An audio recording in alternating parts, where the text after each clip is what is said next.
Hello, everybody. Welcome to episode 15 of ZK Live. I'm Zach Kenney, owner of ZK Painting. Today we have Gina Koert on from Shamrock Painting out in Colorado. They're a commercial painting contractor. Hello. Hello. How are you? I'm doing good. How are you? I'm doing well. Good. Can you see me okay? There we go. What are those awesome plaques in the background? I gotta know. They are thousands of dollars worth of paper we call degrees. Some are valuable, some maybe they're both my husband's and mine and in my office. So we've got Virginia, some DU, some MIT in the background. Awesome. Yeah. It reminds us of all the hard work we did when we were more disciplined in college, you know. That's all. I love that. It's good to be able to look at your accomplishments and helps you go forward and go get the next thing. Yeah, it does. So I'm in our office space that we share. So it's a big conference room, table, and I have a desk on one side and he has a chair on the other. And yeah. Do you work in there together very often, or is it separate? When we're doing computers, like work and email, we'll sit across from each other, but most of the time, especially with COVID, we're on calls. And so unless I can just do emails and be quiet, usually not. But it happens on occasion. It does. Or we'll do hours in here and have to both work late, and we'll do late night work sessions. Yeah. Yep. That's awesome. Yeah. So for the people who don't know you, can you tell us just the broad strokes? Who is Gina? What do you do? Who's Gina? What do I do? So commercial painting is what I do. Shamrock Painting, SPI is my company. I'm the president of it. And we do all commercial and light industrial work. So complete polar opposite of, right? Totally. So light industrial being concrete tilt-ups, industrial products with exposed structure, some high performance coatings is kind of that field. And then commercial work is new construction. So I work primarily with GCs and then direct owner contracts. So in terms of, my father started the business 30 years ago in the 90s. He came from the union and was a union painter. I grew up, I wanted nothing to do with the business, and I am an only child, so it was me or nothing. And my background was in business and architecture. So I wanted to stay a little bit in the field, but not in finishing or painting. And I moved to DC for a while and did that. I worked on US Embassy designs and did civil structural and architectural engineering, and then decided I wanted to come back to the family business, which is in Denver, Colorado. So you prefer to call it SPI now, right? Yeah. Yes. I apologize for saying that. I thought that was the case, but people know you as Shamrock Painting. So, but let's stick to SPI going forward. It's a tough one. We rebranded probably like 4 years ago, maybe 3 years ago. Shamrock Painting Inc. It's actually a really funny story. I've shared it on a couple of podcasts years ago. People always ask, they say, you know, my maiden name is Tomborello, and my father's name is Gino. And they said, it's a bunch of Italians running around here. Why is it Shamrock? Like, who's Irish, right? So the funny story is my dad moved when he left the union, came to California, started a painting business just in a back alley with, you know, enough room for him to bump elbows with the guy that was doing takeoffs. My dad was kind of the foreman running the field. And he wanted to get us with commercial. We've always done commercial, but he wanted to add a TI, tenant interiors. And his best friend at the time owned Shamrock Plastering and Drywall. His name's Steve O'Brien, and he is Irish, as I come. And he said, well, you know, let me help you put your foot in the door. We'll put together package deals. You bid the paint, I bid the drywall. We'll put it in together with the general contractors, and we'll go in together. And so that worked for a while. They got some commercial projects, but the problem is because it's frowned upon to companies like that, it really has to be umbrellaed under the same subsidiary company. And so they thought that if he company Shamrock Painting and he was Shamrock Drywall and Plaster, if the guys were out in the field and somebody said, hey, who are you with? They would just say Shamrock, and they wouldn't even think that it was two separate entities. So That's awesome. yeah, so after they did, business for maybe a couple of years together, and he built his reputation and he broke free and started doing his own, he had built a reputation under being Gina with Shamrock and didn't want to change that based on how he got known, so it stuck. That is a crazy story. That's why you have a whole bunch of Italians behind an Irish company. So they're still friends to this day. They actually went out to dinner last Friday, Mr. O'Brien and Mr. Tombarello. And yeah, it's a good story. So when we rebranded SPI, just because Shamrock Painting Inc. just was such a mouthful, because other Shamrock paintings that were one-man shops that were residential, and we kept getting confused a little bit. People would call us, they would see signs he was putting in the yard, and they'd look us up and thought one and the same. So we decided to rebrand. It's a little bit cleaner. It was time for a change, a little bit of a refresh. So, but I say SPI, but then I say Shamrock Painting Inc. See, now it's just a bigger mouthful is what it is. I like the streamlined, the SPI. It's sharp. I don't know exactly what you guys do. We're going to find out more. But from what I know what you do, I think it fits really well. That like cutting edge sort of look. Yes, we worked with a designer in Los Angeles, and she did great. I kind of showed her what I wanted, and it's neat. I've had some people say if you look close, the S almost looks like it's a roller on a brush, like a brush, and I never saw that, but yeah. That's awesome. So what kind of work do you guys specialize?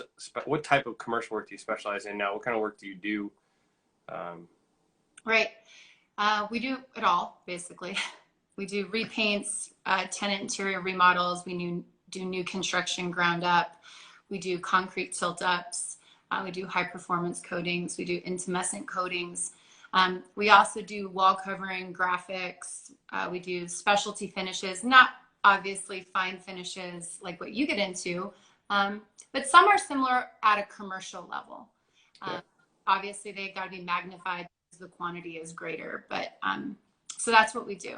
We pretty much do it all. We've been blessed enough that we can pick what we want to do, meaning I steer clear of restaurants now. They're usually a smaller building. You've got trades on top of trade. The profit margin is hit or miss depending on how they're run, how many trades, the timeline. And there's not a lot of paint or staining. We also do, staining as well. You've got a lot of pre-finished substrates, and half of the restaurant is, kitchen and stuff. And so when you step back and you do enough of them and you look at the profit margin, the manpower you had to allocate, the effort made, there's far other different genres of work you could do. And I know you and I were talking about before, we started with restaurants. We started doing all the Starbucks, all the Chipotles, which started in Denver.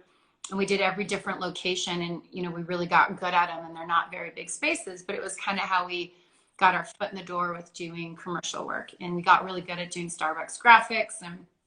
But after a while, you graduate from that. You have the learning curve of a smaller project working with a GC, a specific client that, is large and likes things a certain way. And so after a while, you start to learn what your niche is, or what types of projects you like, what genres you're good at, which ones are worth your time, and which ones you'd rather just let the next guy learn, right? You probably get lots of clients that want a project, and depending on the scope of it, you decide if you want to, you pass. Yeah, it was one of the first things John Shearer had me do when we were talking in the beginning. He was like, go through and write down, look at all your old jobs and look at how you did on them, and write, would you do them again? Good job, like okay job, or don't do it again, and start to like pare down and stop doing everything. And I've shared about this a lot. Like I did anything anyone would pay me to do when I first started. And now we try to very narrowly do what we do, and everything else we let it go. Right. It's more profitable that way. It is, and you can't do it all. My dad used to pick different projects he was good at. Some of the ones I like are I'm better at. But then also as the business grows and matures, that can change. When we started in business, we were doing any kind of, we took all the projects like you, we were doing tenant interiors, we would do night work. Tenant interiors is like an office refresh or remodel. You might have a new client or a company moving into a building and they're building new walls. Some of them are existing and they're totally, refreshing and rehabbing it so it's their space. So that's what I mean by a tenant interior. So it's still new construction, but it's within an existing space. We still do those, but there are some that just become like you learn. We used to never do any multifamilies. Our guys, it requires production painters. And we've also learned that there are finish painters that are very attention to detail and can do trim at the end. There are guys who are just production painters that are blow and go.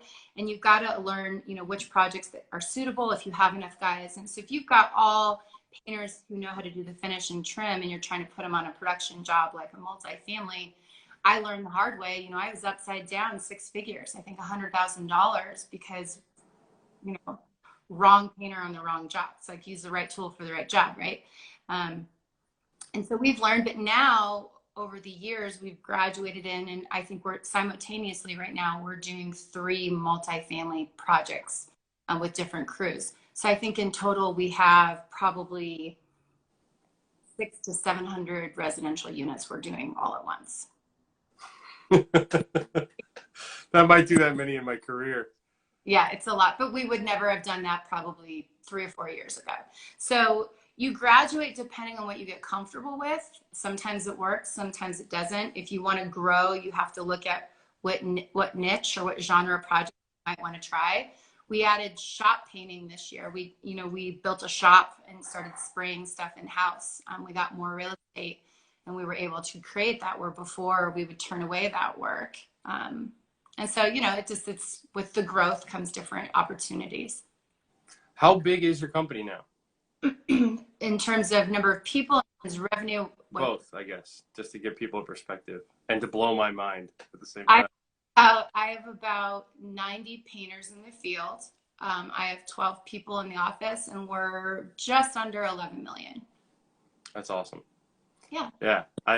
That's a different ball game, different set of things to have to tackle, managing 90 people. It is. The best advice I was given probably 4 or 5 years ago was slow and controlled growth is better than that fast growth. You can go out and get as much work as you want when the economy is good, but if you can't service it or you don't have the manpower in the field and you fall on your face or you upset those clients, that's going to fall a lot longer than.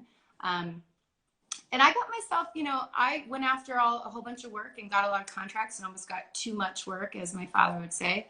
And I had to strengthen my field. I had a really strong office and pre-construction team, bidding work and doing it. But if your field can't keep up with the office, you've got a real big problem. And so I had to turn away a lot of work until I could grow the team and learn. I needed to build the team around me. I needed to learn to delegate all the different job responsibilities, because I was staying up till 3 in the morning, bidding work, going out, trying to project manage, coming into the office. Like I had a high burnout rate. And so I had to pull back and say, I have to let go of some of the projects and be able to build a team around me to delegate and grow, and it's responsibly, and you can overcommit to a little bit and hope it'll all fall in place because schedules don't always align, but there's always going to be that gamble, right? Feast or famine in painting.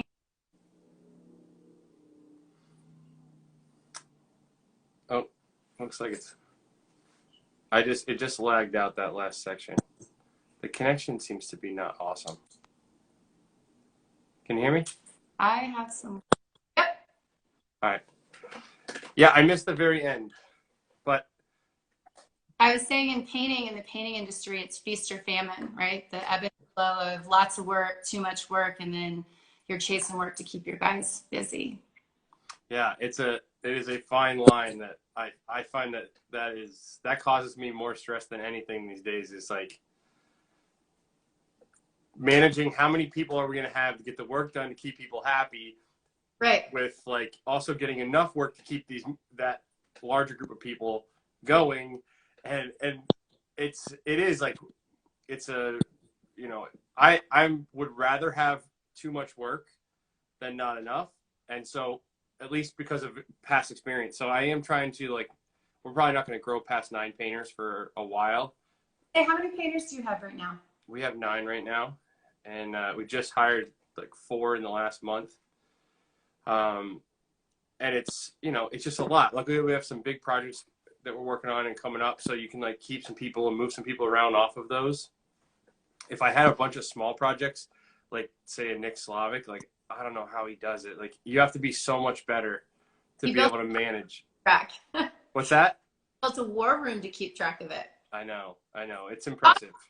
How long does one of your projects last? Like an average? I would say like an average is 3 weeks to a month, I guess. But it's hard because then we add in like the shop work, and that's generally not. Percentage of shop work versus in the field? I would say, so now it's probably more like 30% shop work, 70% in the field, is about where that's at. We've had 4 people going in the shop for like the last month, but I want to try to just keep 2 people in there. But we've had new apprentices who've been training, and it's like the perfect place to train people. Right. You know, controlled environment. Right. Yeah. Especially types of products that you use. When I've looked at the systems you use, the only similarities that I have is when we start getting into our high performance coatings, right? That require their 2-part epoxies. You've got different catalysts that you've got to do. You've got a part A, a part B. You've got different things that I see, you know, you do a lot. I do a lot of it for certain genres, like in hospitals or in some of the universities and areas that have high traffic, or a lot of exterior work, or the light industrial, which is interesting to me because then you have the opposite side of the spectrum too, with such fine finishes going into people's homes and and so your durability is almost required more than what goes on commercial, because it has much more high traffic in homes than some of the substrates that I install it on. And the people who are buying and paying for it and beating it up are looking at it every day. Yes. I feel like the commercial world is like, the owner doesn't see that building every day. The people who live and beat it up aren't the owner. Right. Like, there's all these disconnects from the quality, where like my client is directly connected to the quality of the work, and we'll get a call instantly if something's not right, and they'll see things start to degrade in real time. And so, yeah, it's a little bit different where, it's always struck me as weird though, that like generally when people will say commercial work, they'll talk about it as like it has a lower standard of quality. And I think, at least aesthetically, which is always like, it's always been weird to me, because more people are going into that space. Like, more, you would think more money is on the line, but yet it's still like commercial grade paint is generally like the cheap stuff. Yes, some of it is. Well, even within the commercial grade now, you've got 4 different levels just within the commercial grade, right? Different lines. Like in Sherwin's, for example, they've got Promar, they've got PVA stuff like primer, right? Then you've got the Promar 400, you've got Promar 200, then it'll go up to like all your different harmonies, you know, so you've got all these different levels that are specified. And it depends on the owner and what they want. And then obviously Benjamin Moore likewise. So even on the commercial, at different levels. That's sometimes the tricky part too. We are held to a standard with the specifications that the architects write or adhere, and everything has to meet certain levels of sheen retention, a certain gloss level, an NPI performance. And then the other thing that we're up against in commercial is LEED, right? So the VOCs now, you've got LEED Gold, you've got LEED Platinum. And so there's a lot of hurdles within the commercial world that you don't have in craftsman or residential. I feel like the standards are much more real and enforced. Like oftentimes when an architect specs paint, on a custom build. It's Mm-hmm. just some boilerplate paint spec from 20 years ago. I looked at one for a $10 million house, and they have exterior oil base paint spec for the outside of the house, which is like unheard of. And we use some, but most people don't, and no domestic paint manufacturer makes it. Right. So it's like they're just copy and pasting their paint spec. You guys have like very detailed paint specs. I wanted to ask you about that a little bit. And then do you also get tested on like mill thicknesses and stuff like that? Yes. Most of the time, yes. Always, not always. On our multifamilies, they have a third party that comes in. So they're obviously unbiased. And they come in and they'll pick a random unit on different floors. One of the buildings is 8 floors, and they test the mill thickness. If it fails, you're repainting them all. I mean, it's no joke. It will put people out of business. So when people think they can just cheat a coat, or I know that some people go and spray and won't back roll, which when you spray and you don't back roll, what happens when you get to final coat? It flashes. So you're not doing yourself any favors by trying to breeze through it, but some people do. Or they try to cheat a coat. They try to put on a really heavy primer, back roll it, and call it primer +1, right? So because of that having been in a few, I think, unethical people knowingly doing that, owners now have mill thickness tests, because in the specifications it says it must meet a certain, and they do that for the scrubbability and stuff, because when you have these rental units or offices with high traffic, high turnover, people living in them, they want to be able, when somebody moves out, whether it's an office or a rental unit, be able to go in and kind of touch up and scrub it. And if they're scrubbing down to the drywall or something, they've got a problem. So they've learned, I think. Some will turn kind of the opposite direction and just get it done. But that's when you have to learn, these are your trade partners, right? And we've fired lots of clients before, lots of jobs. We've worked with them once to learn you don't do things ethically, or you don't pay for the things that you should. And we've learned that we'll finish the job. You'll get the quality that we always turn over, but we're going to, we have a blacklist that we will not work with people who are our clients, because, they're either putting us up, because paint being the final finish, if you will, just like base and trim, it's aesthetically what the owners and people see. It's also the thing that is first to fail, or the first to get a complaint. We warranty all of our work for a full year, up to 2 years.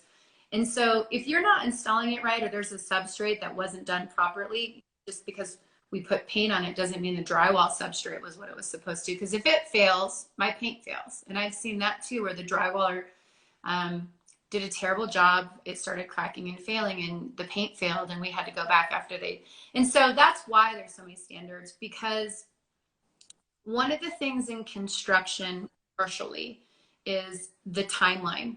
When I've seen residential painters or craftsmen try to come into the commercial world, the one biggest thing I see that they cannot deal with is the sheer pace in which we move.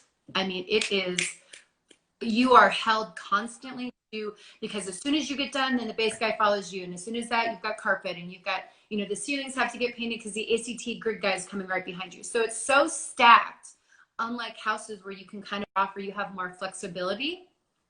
You're held to a timeline because of the GC, because the owner is holding the GC to liquidated damages, right?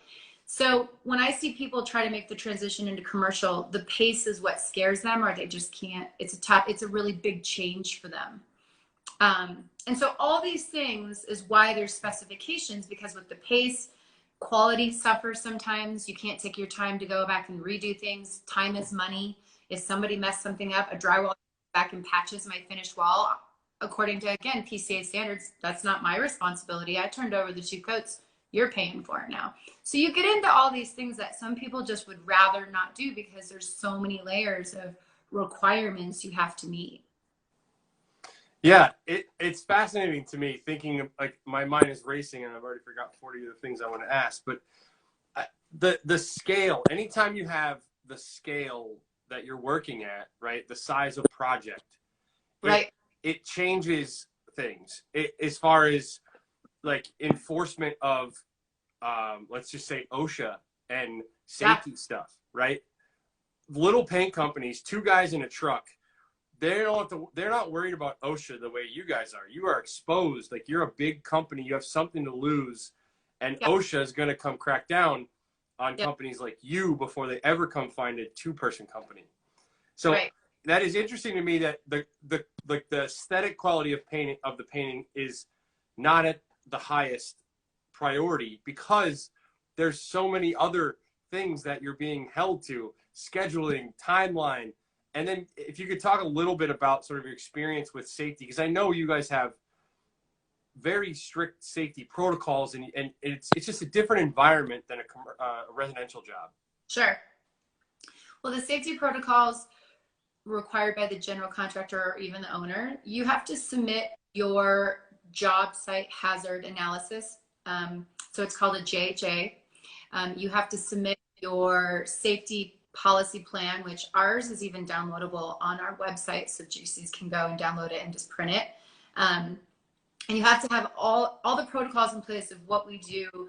We lift certify and boot and certify our guys so that they have a certification card. And then we have safety officers who go through all the OSHA 10, OSHA 30s. And so you constantly have to update these and then provide these annually to the general contractors, because if you're not what they call pre-qualified, they won't even let you bid a job. They don't want to waste their time letting you bid the job. You give them a number that sounds, they think that you can do the work. You've sold yourself, right? They've got all the confidence in the world. And then they look down and see your financials or see that you don't have safety protocols in place. They're going to go, sorry, like, it looks great, but you get so they pre-qualify you. It's like going and, purchasing a home. You get pre-qualified with your mortgage so they know that you're a serious buyer and they're not just wasting their time. It's the same thing in commercial. There's a pre-qualification. You have to fill it out and keep it updated every 12 months with every single GC that you work with. And so having those things in place, it forces you, they ask you, basically, what's your experience mod rate? What's your EMR? They want to know, have you had accidents? The lower your rate is, like, I believe ours right now is 0.72. You haven't had accidents. It's all OSHA driven, insurance driven. When you have accidents, it goes up higher. So some of them, if your experience mod rate or your safety is high and they feel that you're risk, they might ask you to bond the job, or they might not pick you to be on it because they're a little nervous and they don't want to have an accident. And so those are all the things safety-wise. We've been blessed. We've had some OSHA violations. We've had harnesses where an officer at OSHA, they just go out randomly unannounced and inspect out when we have tilt-ups or things. If people are have their lanyards on and they're tied off, if they're up on the roof, if they've got all their equipment on. And so we've done really well. But we have had things happen. Like, I had a guy who was really uncomfortable in a boom, even though he went through the training, and he didn't see this bright red car below him, and he dropped the basket on the car. And and I bought a new car for somebody. Oh, man. Right. So safety obviously is a big thing, but you're going to have those things happen because you can't control, everything. It's just like with kids, there's only so much you can do. We've been blessed in terms of no major accidents. That wasn't to, overspring cars or cars. No one's ever gotten hurt, knock on wood. But we have gotten our hands slapped things. But in commercial, you have to have those things already in place to prove that you do the hazard safety training, or you might not even be on the projects. So you also said that they review your financials. How does that work? Because it takes forever to get paid in commercial work, right? It's a process, but it's also, how big do you want to get? What jobs do you want to chase? I think it's identifying too, like, what do you like to do? Do you like just there are some companies here in Colorado that are commercial and all they do is repaints, meaning, so for like the Amazon example, we painted both the Amazons in Denver. They were 1 million square foot warehouses. They were brand new construction, ground up. We did with the general contractor. Once they were turned over, one of them was to Prologis, and Amazon takes over the space. After our warranty is up, within like 2 or 3 years, There's areas that need repainting or bollards, or there's like, they call it refresh repainting. Until this year, we weren't going back and doing it. We were just continuing on, and some of them would come and do the repaints. There are some commercial guys that just want repaints. There's a lot of money in that. There's a really good profit margin. It's usually one, no more than 2 coats. You've got to go over graffiti. You've got to do some prep. But it's usually within a 5-year window span of when the building was first built and painted. So it's not nearly, you don't have a GC to deal with. So you don't have those timelines. You don't have the retention. So a lot of people that want to work in commercial will go towards repaints. And so I think the first part of it is find what you like to do. You know, we do everything. And so, you know, we've picked our poison. In terms of the financials, what they want to see is all of your financials from the year before that you get from your CPA and with your bank.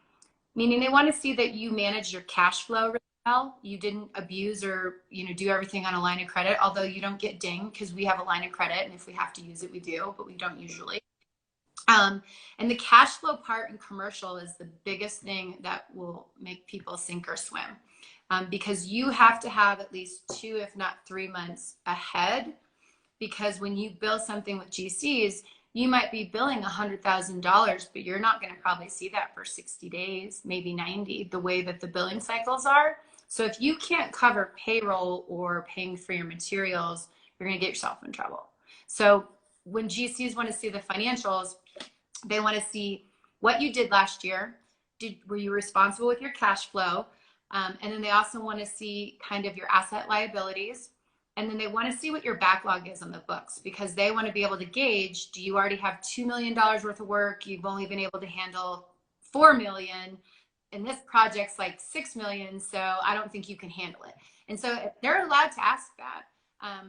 And so our CPA is who does it. So every year we have a financials that is for us in-house that shows everything. And then you have a financial packet that the CPA puts together that shows your largest contract to date, everything you have backlogged, what you've completed and what you have on your books. And then they want to see, basically you have to show them everything if you want to work on those projects because they want to know that you can finance it. And if you get your foot in the door and can finance it, and then you get yourself in trouble, the next project you do with them, they might have you bond the work. So then now you're paying, you know, $1,600 for a bond because that gives them the extra surety that they're not going to get in trouble. Because whatever happens with their subcontractors, a general contractor feels like they're umbrellaing them. It reflects poorly on them if all of a sudden a crew of 10 painters doesn't show up because Gina can't pay them. And then the GC is trying to tell the owner, well, we pay the painter that can't pay their bills. So that's how so the financials is really important. We pay our painters weekly. We use some subcontractors. We used to not, we have it right now we use, and they get paid monthly basis. So they're a little different. Yeah. I cannot imagine if any of my clients are listening. Let's not start asking for all of my financials. All of the, like, that is a massive amount of stuff to show my backlog of work. Like in the residential world, I think a residential painter hears that and it's like, it's crazy. It's a commercial work is clearly a different world. And as a residential painter, I know enough to know I'm not going to come near that or touch it because there are so many things that are different. It's, you know, the painting may be fairly similar, but the running of the business is like, my mind is blown. Yeah. There are definitely days I question my sanity. That's why the slow and controlled growth is important. Because if you can, in the pre-qualifications, I don't want to say these things to scare people. But if you have all these things in order, everything is, you know, relative. So if you're just chasing small tenant interior office remodel work and your pre-qualification might look a little different, and then you show your backlog and you get your foot in the door and say you get all the AT&T buildings, right? And you go in and you learn what that AT&T blue is and you know how to do the night work and you go in and you make some good money and they know that you've done it and AT&T loves you as a painter. You're still doing commercial work. You got to provide a pre-qualification to the contractor, and it's just a smaller scale. The larger you get, it's incremental. The larger the demand. We stayed between, I guess, 25,000 and 100,000 for a long time. My dad was he's a very conservative. I've learned to be a very conservative business owner. He was an Italian, his father is an Italian immigrant who lived through the Great Depression. He was very conservative, down to stuffing money in the mattresses, right? Those stories are true. That if you can run you never eat your gross, right? But if you can run your business conservative and put stuff away and have a savings, or learn to use your line of credit responsibly in these things, that's what helps you get to that next level. Some of those hurdles, and it's a little uncomfortable for a while. I mean, we've bottlenecked when we were getting into growth. We've doubled in the last several years, going from 4 million to 6 million, 6 million to 10. And some of those big jumps were definitely a little nerve-wracking at times. And so if you can learn to do that incrementally, like I said, we started with Starbucks and Chipotle's. We started doing, smaller TI work and got bigger. And then we would do maybe 1 or 2 big university buildings. That was 6 figures.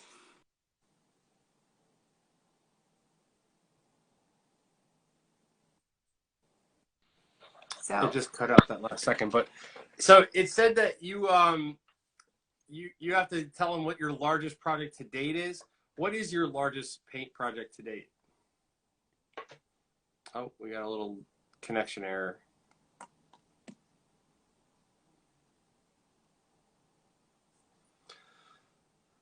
Uh-oh. No worries. You're back. I just switched it to airplane mode because it started cutting out because I had so many phones. I get that a lot. No problem. Okay. I see the right painter. I know he is in Colorado. I feel like I looked him up. You get the Starbucks in Boulder. I'm in the comments. I feel like I know who he is, but I don't know who he is. He's in Hawaii now, I think. He's in Hawaii now. No, really? Okay. Yep. So you said that you have to. I'm interested to hear you have to give your largest project to date as part of this. What is your largest project to date? Just so I can have my mind blown again. Contract value? Yeah.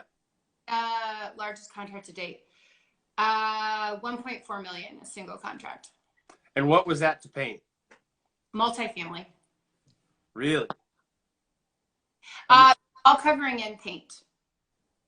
So, and then the second largest was a Hyatt. So it was Hyatt Properties. So when Hyatt was starting to do residential units, so it felt like a hotel vacation environment.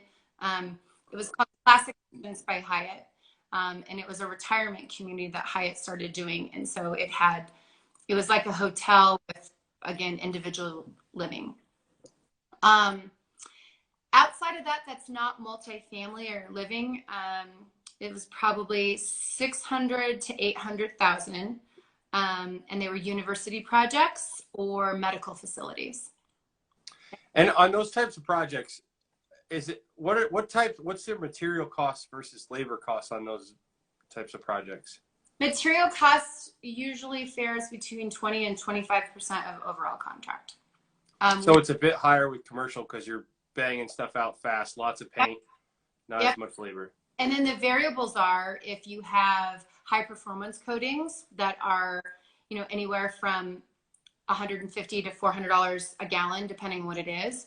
And then if you have wall covering or specialty finishes, so acoustical finishes or like wall coverings, we do that. And actually the Amazons were larger projects as well in terms of the value. So how much does it cost to paint a 1 million square foot facility? How much was the contract or how much does it cost? That's a good question. How much does it cost me if I'm Amazon? No, I mean, you're easily going to spend 6 figures to paint it. I would say probably $250,000. That you should plan to finance for at least, you know, a little while. But that's hilarious because then you could paint a 8,000 square foot house for $250,000 as well. Mm-hmm. Yeah, I know, especially with some of the projects. I know you've done a lot of those. I know John Busick up in Northern California, some of those seaside outside of San Francisco homes. Oh yeah. I mean, people, the finishes and things, again, that's the commercial versus residential. So it's interesting because it's the different values of things, you know. But gosh, the homes that I've seen, both with you and John and other people on Instagram, they're gorgeous. I mean, the attention to detail and the time it takes you guys to spend and all the surfaces you have to protect and masking and just the detail is such a high level that, I mean, it's really a skilled trade. It's really a craft. And that's another difference too, you know, hiring manpower. Like I said earlier, it's learning who are production painters, who are capable of attention to detail in my finish coat, who know how to read blueprints so that they're not, you know, they don't think P9 is blue wall and they paint it red, because I've had that happen too. Yeah. Someone asked, have you painted a water tower? I have not painted a water tower. My father has. He did sandblasting in water towers all throughout Southern California. We do not have a lot of water towers here in Colorado, believe it or not. A lot of things are lower underground, or they're watering systems. And we have a lot of holding ponds and things. So we do not have nearly like we did in California, or back east, you know, New Jersey, New York. So no, we don't. We thought about sandblasting, you know, but then I see like, you know, alpine painting, scaffolding and all what's required. And I'm like, I'm good. Yeah, they do some crazy stuff. I'm going to have to get him on here. Yeah. I want to find out more about their business. Yeah. So you want to keep it to an hour? You're a busy person, right? You want to keep it to an hour? I have some more time. We can definitely go. If an hour's already passed. No, we're 43 minutes in. I'm just trying to gauge. I also have 7% left on my iPad, so I'm going to have to charge it in a minute. I'm going to have to stand up for a minute, but we can keep going. So let's talk about like business advice. We talked about some of this stuff. Yeah. What, like, your experience, how big was the company when you took it over? Like, what were you guys doing revenue wise? Maybe 3.5 million. So that, I mean, that's impressive anyway. Just, I'm assuming that you're profitable and you're moving up in size of revenue. That's the holy grail of business, right? I take my team to Mexico now. I started that as my thank you for being rock stars. I would say, gosh, there's so many business advice things. What I had to learn early on was that I couldn't do it all, and I had to build the team around me. And that wasn't overnight. Like, I had a lot of growing pains. I had a lot of stress. Finding the right people in such a niche business, right? Painting, whether you're craftsman, residential, or commercial, isn't it? It's very, it's hard to find people that understand painting, understand the flow, understand the systems, products, stuff like that. So when you find a good group of people, and it's a process, you know, you even probably know this from hiring, it's not for everyone. And you have a team that shows up every day, works hard, and they're invested in it. You know, that's something to celebrate, because especially in commercial, there are days where it's really hard. I mean, we have a full bar at our office, and it's not uncommon on a Friday afternoon to see people walking down the hallway with a margarita or a beer in their hand, because they've just had such a long week, you know, working with tight timelines, schedule constraints, back charges, you know, general contractors. It's definitely not for the faint of heart. That's for sure. But I'd say in terms of like, so yeah, the growth of it, if you don't invest in your people, or you don't treat your people well, you really don't have anything. I mean, you've got some painting equipment, some lifts, right? It's really your people. And so my dad always recognized that, but I recognize it. And so we always, you know, I started last year, we decided to go to Mexico, and it's a way for all of us to connect, and everybody feels like they earned it. Not everyone got to go. It was people who had the projects that I think they allocated different time. They spent time running their projects. Their projects were profitable. And so, it'll be interesting to see how it goes this year.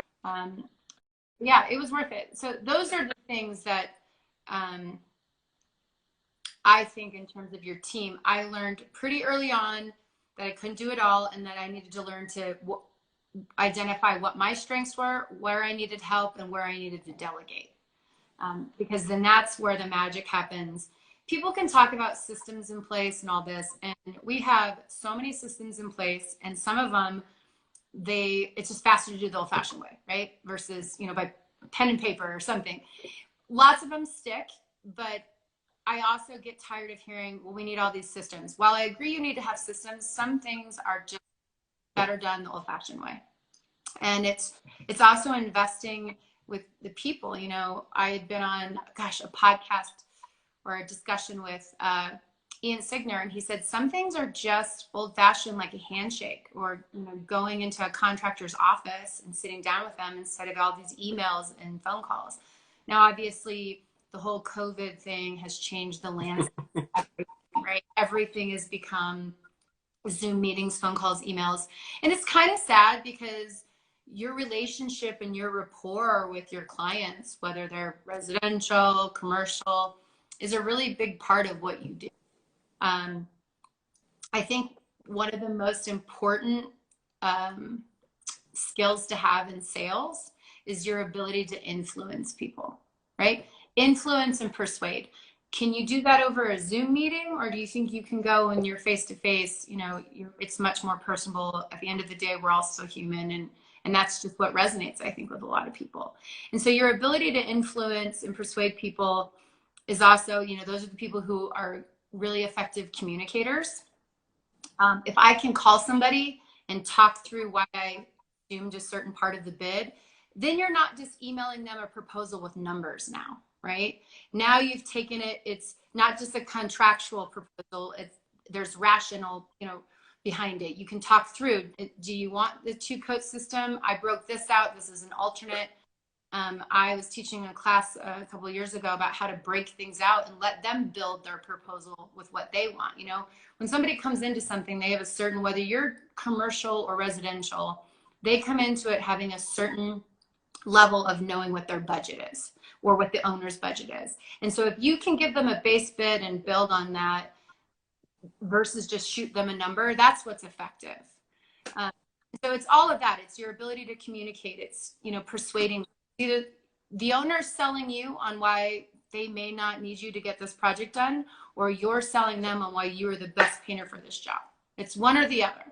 So your biggest asset in, being able to sell or negotiate is being able to influence, being able to persuade. I love that. I think there's a lot to be said for that. And anyone who's submitted proposals and just emailed a number and been a piece of paper against a bunch of other pieces of paper knows how difficult it is to sell in those types of situations. And so I always like looking at extreme analogies, and it's like, okay, so if I never met the person and never spoke to them and submitted a piece of paper, or I had this like really long standing relationship with them, which one's going to get me that job? I mean, everyone understands that it's not submitting the piece of paper. So I think that analogy works for business, though.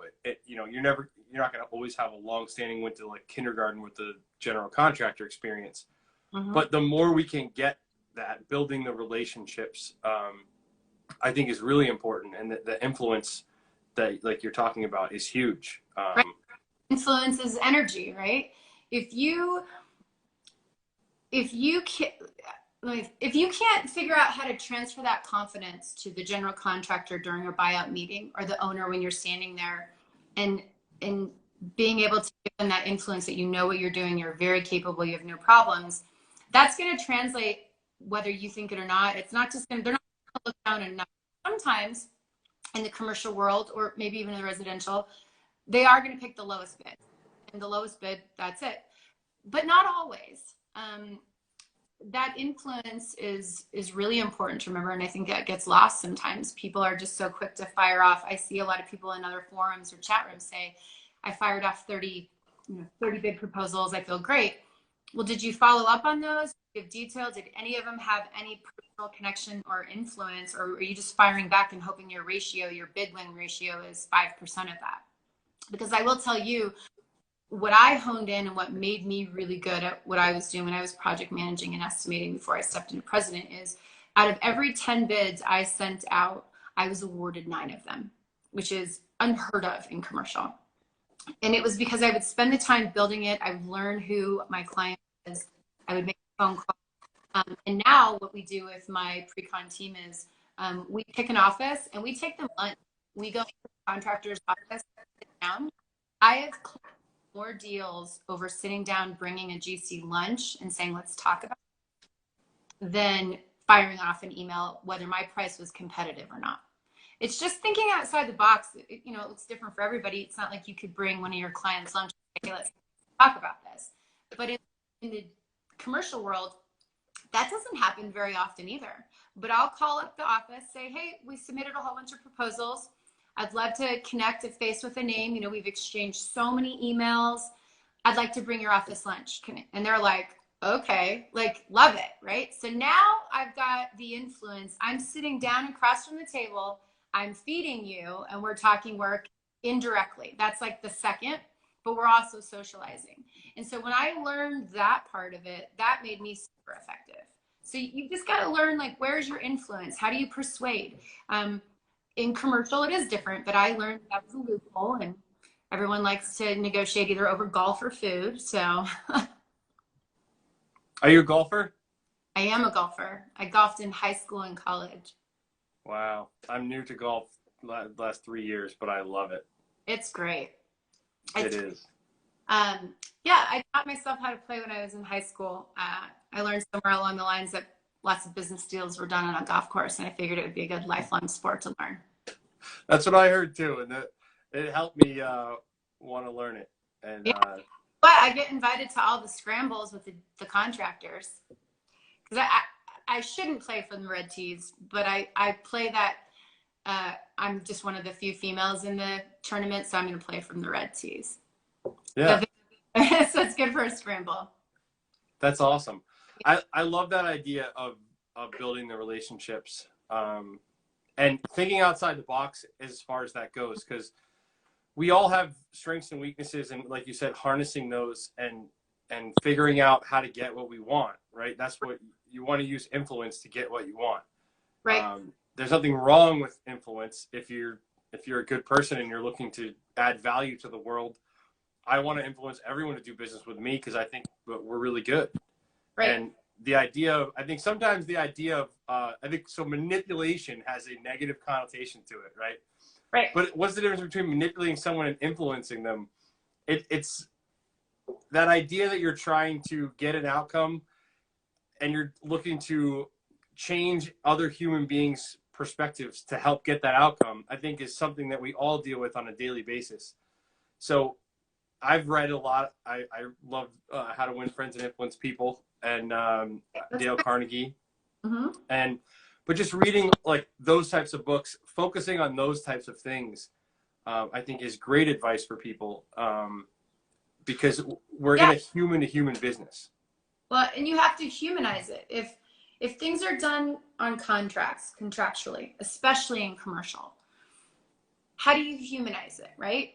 And so it's that influence. Most people, I feel like in business, can tell if you have the confidence that you can do this job and it's within your scope, or if you're uncertain, it's going to transfer, I think. And if you don't know it, and this is what I learned also years ago, is this confidence comes from investing in your knowledge. So I spent a lot of time reading product data sheets. I learned systems I wasn't familiar with. I wanted to be able to offer alternatives. Everybody has their favorite vendor brand. Some people love Benjamin Moore and will not go near Sherwin-Williams, vice versa. Sherwin-Williams people are mixed. But I think being able to learn systems, products, educate yourself on how to, what people want, be able to suggest what are the trends, tap into some of the trends that you see going around. Any of that helps your confidence. And some people just don't invest in that. They figure, nope, anybody who's average is going to say, nope, I already know that. Well, I've been doing that for years, or I do it. Anybody who says, well, we've done it this way for years, it's dangerous. I tell people in my office, that is a phrase we will never say, well, we've always done it this way. Like, okay, well, then maybe there's a better way. And so those are the things that, I think it's just tweaking a few things. You and I were talking earlier, and I said, most people don't think they need to be tweaked because they've never thought about it. There was a study, and it said we have 75,000 thoughts a day, and 90% of them are this exact same thoughts as the day before. Meaning we're programmed to do things habitually. So if you want to change something, or there's a pattern in your business that you're like, I really want to go after commercial work, or I really want to learn, fine finishes like Zach does, or I want to grow or expand, you probably have to sit down and really analyze what you've been doing, write out some goals, see how you can align with it, and switch it. Otherwise, yeah, it takes